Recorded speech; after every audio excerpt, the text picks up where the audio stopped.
everybody, it's Doc Green, the Road Scholar, coming back at y'all. I don't know if y'all seen this in the news, but it appears there's a former FMCSA officer or USDOT officer from the FMCSA who was charged with extortion of a trucking company. He pleaded guilty to extortion under the cover of law.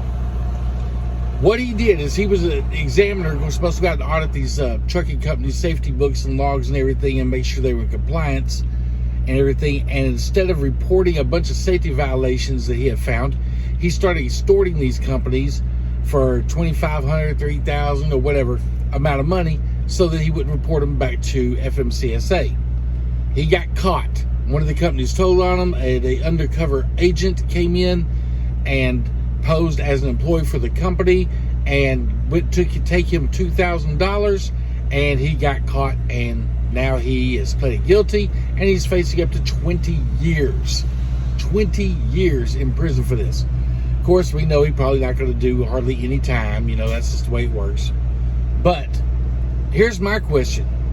If a truck driver gets caught out here doing something illegal and it falls back on the company that hired him, you know, when he's breaking the law, you know, like the CMSA scores and all that stuff and everything, then shouldn't this fall back on the FMCSA or the U.S. Department of Transportation, where they should have to pay a fine for their officer doing this kind of mischievous deed? And a lot of people are going to say, no, it was an officer, he was breaking the law when he did it.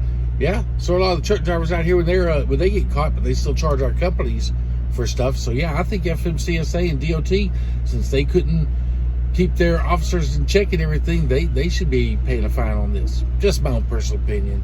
But then again, I don't know who set up the sting operation. It may have been them. They caught their own guy and everything, in which case they did a good job.